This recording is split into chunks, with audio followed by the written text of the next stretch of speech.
Día número 3. La jerga de Dios. YOLO FOMO. Antes de continuar, quiero que hagamos un paréntesis para poder explicarles qué significa YOLO y FOMO. YOLO significa You Only Live Once, que se traduce literalmente como solo se vive una vez, y es una expresión que invita a aprovechar la vida.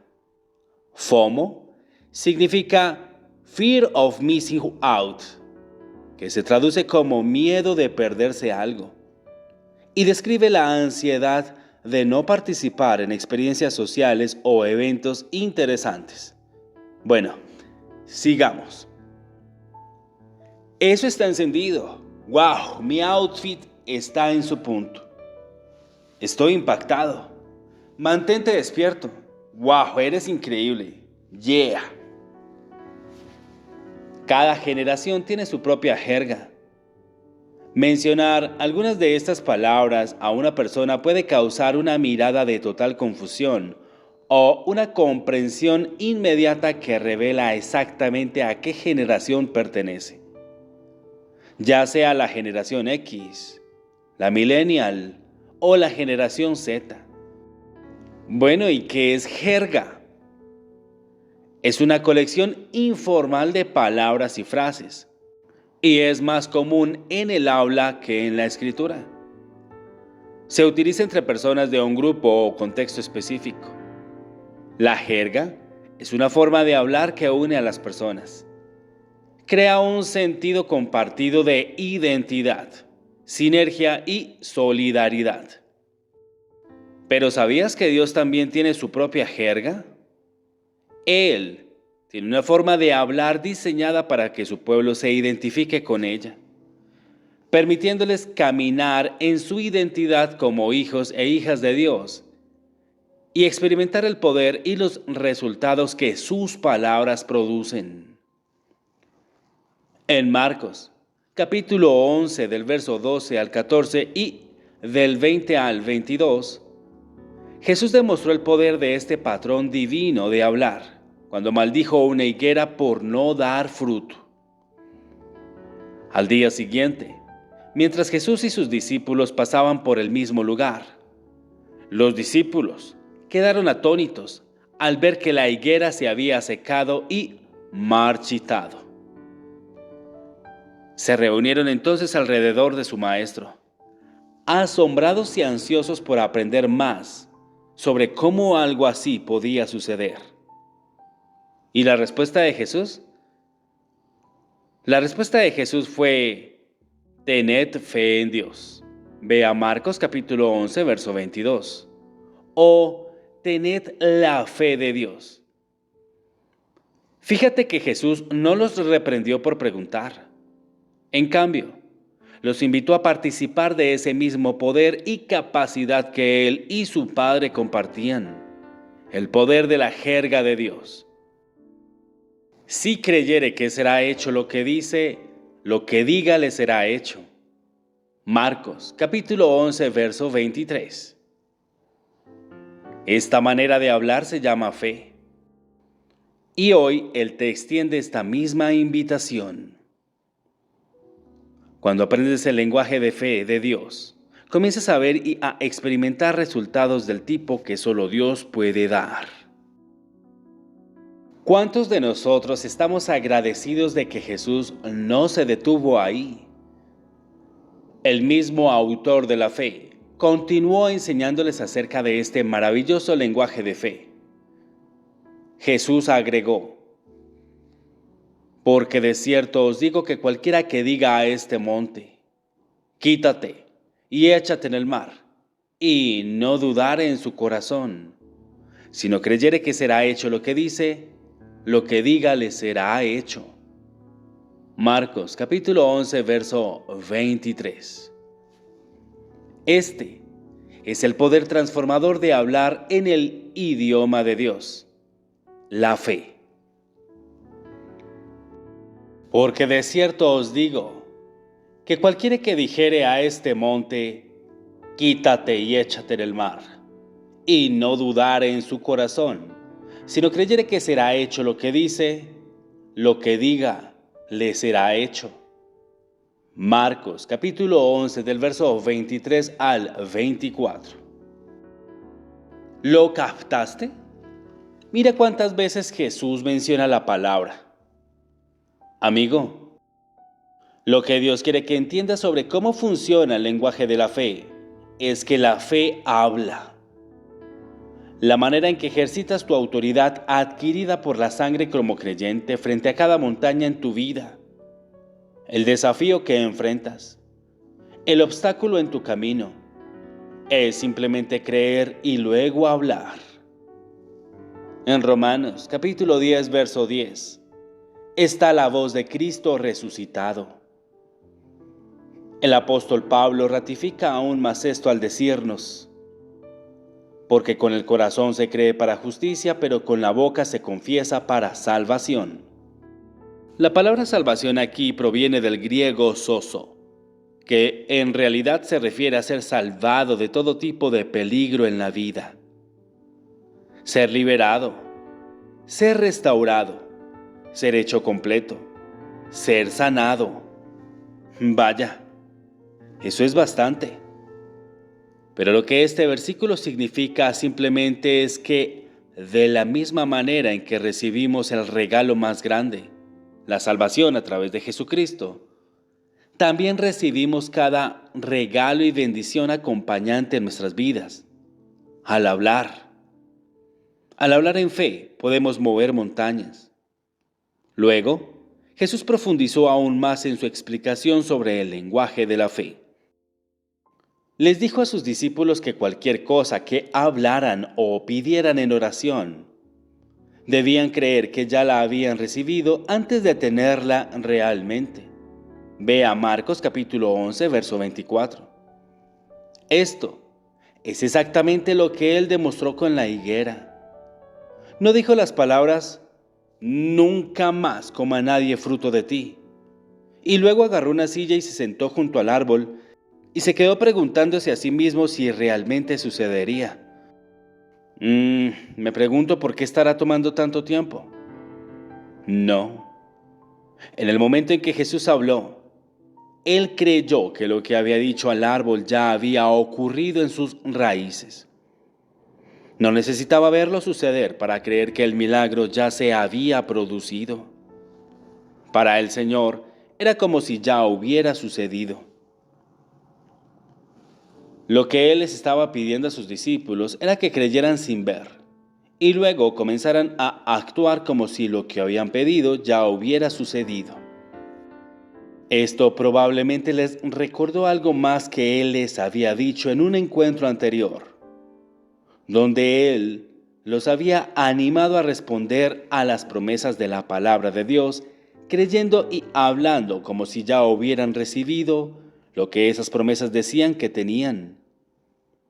Él les dijo: porque al que tiene se le dará, y al que no tiene aún lo que tiene le será quitado. Ve a Marcos capítulo 4, verso 25. La palabra tiene en el idioma griego original. Significa poseer o ser dueño de. ¿Cómo poseemos nuestro milagro? Reclamándolo con nuestras palabras, hablándolo. Así que hay dos cosas que el Señor quiere que entendamos acerca del lenguaje de la fe.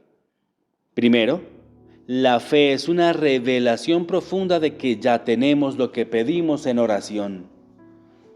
Es la realización divina y la creencia de que ya tenemos todo lo que la palabra de Dios dice que tenemos, incluso antes de que la realidad lo demuestre.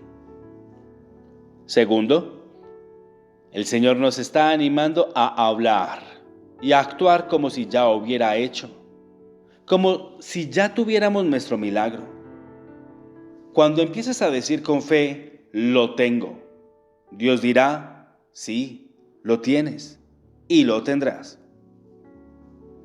Porque la verdad es que realmente lo tienes. Cada bendición espiritual ya ha sido puesta a nuestra disposición en Cristo. Que aún no lo veamos no lo hace menos real.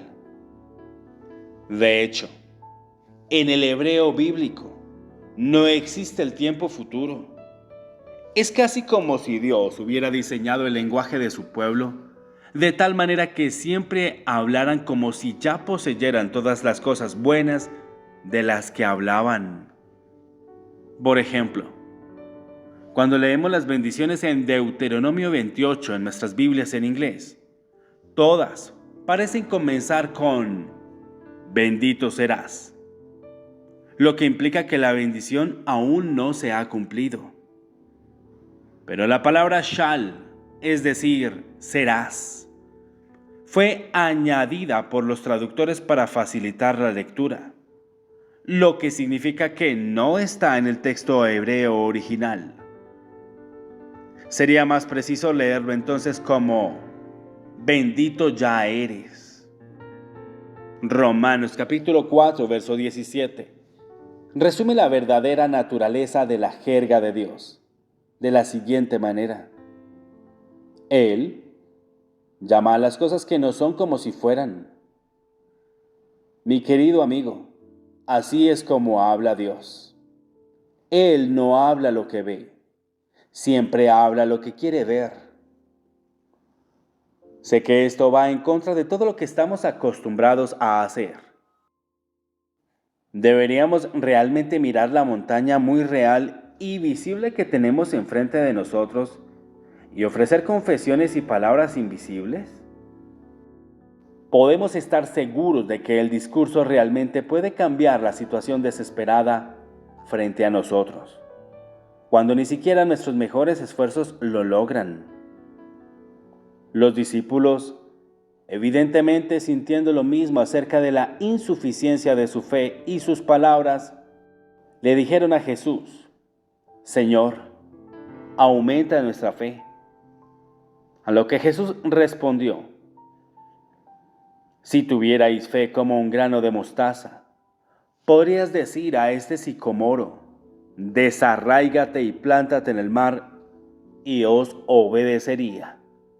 Ve a Lucas capítulo 17 del verso 5 al 6. ¿Alguna vez has visto un grano de mostaza? Es de los más pequeños de todos los granos. Algunos mucho más grandes que el punto al final de esta oración. Es tan pequeño y casi invisible que probablemente lo pasarías por alto si no lo estuvieras buscando específicamente. ¿Qué acaso no nos recuerda esto a cómo nos sentimos respecto al impacto? ¿Qué acaso no nos recuerda esto a cómo nos sentimos respecto al impacto de nuestras palabras?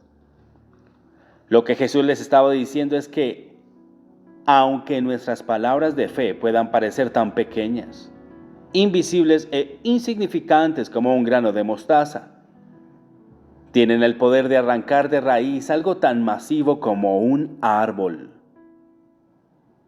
Así como Dios contempló la oscuridad y el vacío al amanecer de la creación y dijo: sea la luz, y fue la luz. Y así como Jesús en medio de una tormenta en un barco de pesca en el mar de Galilea miró directamente a la tempestad y le declaró la paz que él quería ver, Dios quiere que hoy tomemos su jerga y hablemos lo que queremos ver. Segunda de Corintios capítulo 4 verso 13 nos dice que tenemos el mismo espíritu de fe que se describe en las Escrituras cuando dice: primero creí y luego hablé en fe. Así que nosotros también, primero creemos y luego hablamos en fe. Así de simple.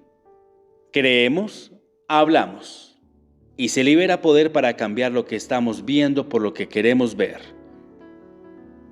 El Señor quiere que conozcamos que sus palabras en nuestra boca son tan poderosas como las palabras en la boca de Dios. ¿Quieres ver resultados? ¿Quieres ver cómo se mueven tus montañas? Entonces comienza a hablar la jerga de Dios hoy. Aprópiate de la palabra. Como toda jerga, La jerga de Dios no está destinada a ser hablada solo para ti mismo. Así que encuentra a alguien con quien practicarla. Llama o manda un mensaje a un amigo para salir. Y luego intenten esta actividad juntos. Túrnense para declarar las promesas y bendiciones de Dios sobre el otro.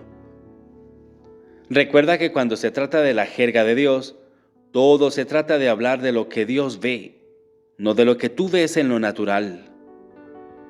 Puedes preparar algunos versículos que quieras declarar sobre tu amigo con anticipación. Y también puedes escuchar y dar voz a todas las cosas buenas que el Señor te diga, acerca de su vida, su futuro, etc. Todo siguiendo la misma lógica de que el hebreo bíblico no tiene tiempo futuro. Declara las bendiciones de Dios sobre tu amigo, como si ya se hubieran cumplido. Finalmente, responde a las buenas declaraciones del otro, creyendo y recibiendo cada una con un amén, que en hebreo significa verdaderamente así sea, un término poderoso en la jerga de Dios también. Lee Deuteronomio capítulo 28 del verso 1 al 13. Marcos capítulo 11 del verso 23 al 24 y Lucas capítulo 17 del verso 5 al 6.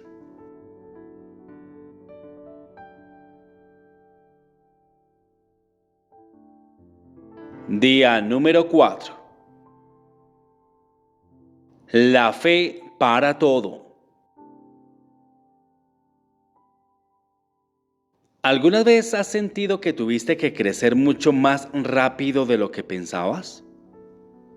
De repente, y sin previo aviso, te lanzaron a un mundo completamente nuevo de responsabilidades adultas, para el cual nada te había preparado. Vivienda, alquiler, deudas estudiantiles, decisiones sobre tu carrera, decisiones sobre tu pareja de vida. Con tantas responsabilidades reales con las que lidiar, nunca has tenido tantas cosas por las cuales preocuparte y usar tu fe. Pero déjame preguntarte esto. Si pudieras usar tu fe para una sola cosa, ¿cuál sería? Tómate un momento para pensarlo. ¿Sería para ese avance en tus finanzas? ¿Sería para esa carta de recomendación o esa promoción del trabajo? ¿Sería para obtener respuestas a todas tus preguntas sobre tu vida amorosa? O tal vez no puedes decidir porque hay demasiados aspectos de tu vida en los que necesitas que Dios actúe a tu favor. Amigo mío, entiende esto. Por encima de todo, Dios quiere que uses tu fe para la justicia. Cuando Jesús estuvo en la tierra, vio la abrumadora necesidad que las personas tenían de su provisión en sus vidas. Y vio que estaban estresados y preocupados por intentar obtenerlo. Su corazón se conmovió de compasión por ellos y les dijo: No os preocupéis, diciendo, ¿qué comeremos o qué beberemos? ¿O con qué nos vestiremos? Porque los gentiles buscan todas estas cosas, pero vuestro Padre Celestial sabe que tenéis necesidad de todas estas cosas. Pero buscad primero el reino de Dios y su justicia, y todas estas cosas os serán añadidas. Mateo, capítulo 6, del verso 31 al 33. ¿Te das cuenta de cómo Jesús nos dice que busquemos primero su justicia y no la nuestra? No nuestra frágil justicia basada en nuestro comportamiento inconsistente, sino su justicia perfecta. Él está diciendo que cuando usamos nuestra fe para creer que hemos recibido su justicia, recibiremos cada bendición y avance que necesitamos. Ahora podrías estar pensando: Bueno, eso suena muy espiritual, pero no muy práctico. Amigo, si hay algo que nos impide recibir de Dios, algo que nos detiene de atrevernos a orar y pedirle a Dios lo que necesitamos, es ese persistente sentimiento de culpa o vergüenza cada vez que cometemos un error, lo cual, si somos honestos, es a diario. Piénsalo. Cuando te sientes culpable porque has fallado de alguna manera, ¿acaso vas a correr felizmente hacia Dios para pedirle favores? De ninguna manera. En su lugar te preguntarás, ¿cómo voy a ir a Dios? No merezco su favor, no merezco su bondad, no merezco su ayuda. Puede que Él sea mi Padre y todo, pero probablemente aún esté un poco molesto conmigo por lo que hice. Y así, huimos de Dios en lugar de correr hacia Él.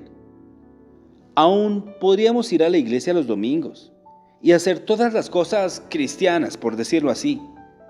Y lo podríamos hacer por fuera, pero en nuestro corazón nos sentimos a kilómetros de Dios. Eso es lo que la condenación nos hace. Y por eso, sobre todo, Jesús quiere que usemos nuestra fe para la justicia. Quiere que usemos nuestra fe para creer que en la cruz, Él realmente tomó cada uno de nuestros pecados, pasados, presentes y futuros, y nos dio su justicia. Vea 2 de Corintios capítulo 5, verso 21. Esto también significa que cuando Dios nos mira hoy, nos ve tan libres de pecado y sin culpa como lo es Jesús, porque estamos en Cristo. Esto lo cambia todo, ¿verdad? Ahora podemos correr libremente hacia nuestro Padre en cualquier momento, cualquier día, sabiendo que Él está recibiéndonos con los brazos abiertos.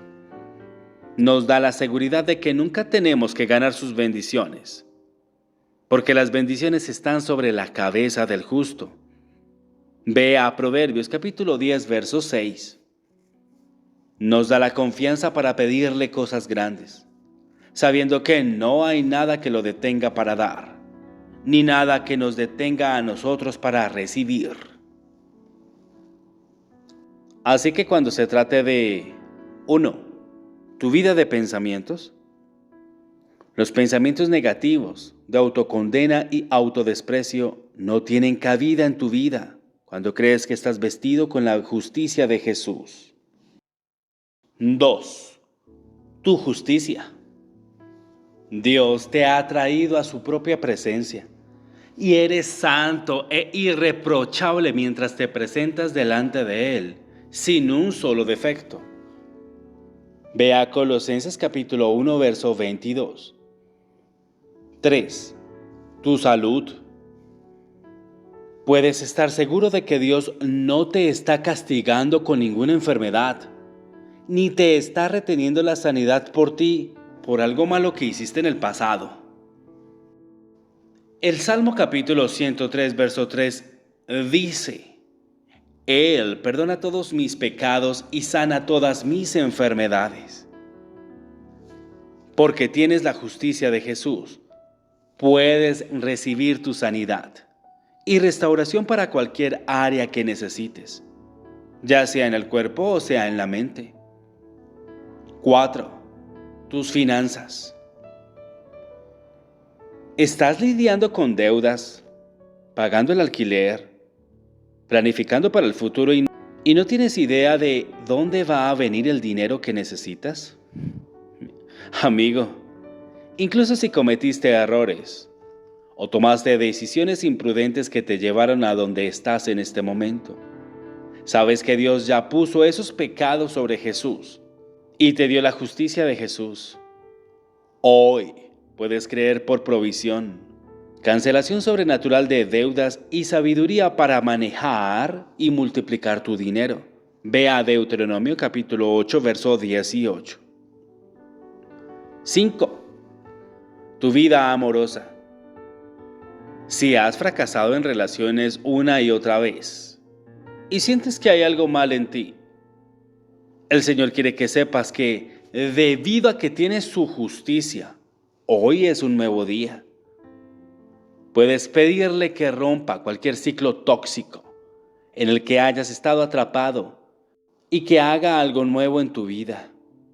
Deja que Él te pinte una imagen de la hermosa, saludable y mejor relación que jamás hayas experimentado. Y deja que Él te guíe hacia ella paso a paso. 6. Tus estudios o carrera. Puedes reemplazar cada temor y pensamiento de autocondena o etiqueta negativa que te hayan puesto acerca de que eres un mal estudiante. Cuando empieces a creer que tienes la justicia de Jesús sobre ti, el Señor te llevará de abajo hacia arriba y te hará cabeza y no cola. Ve a Deuteronomio capítulo 28, verso 13. Amigo mío, por eso Proverbios capítulo 21, verso 21 dice: los que aman a Dios y persiguen la justicia encontrarán que todos sus sueños se hacen realidad. Una vida abundante bañada en favor y una fuente que rebosa de satisfacción.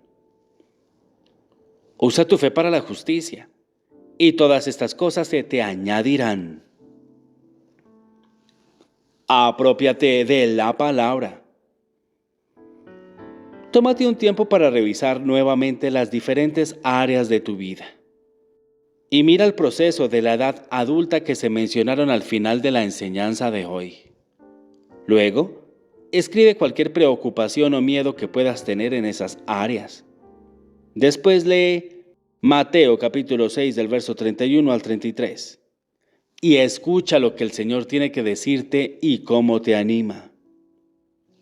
Lee Mateo capítulo 6 del verso 31 al 33 y 2 de Corintios capítulo 5 verso 21.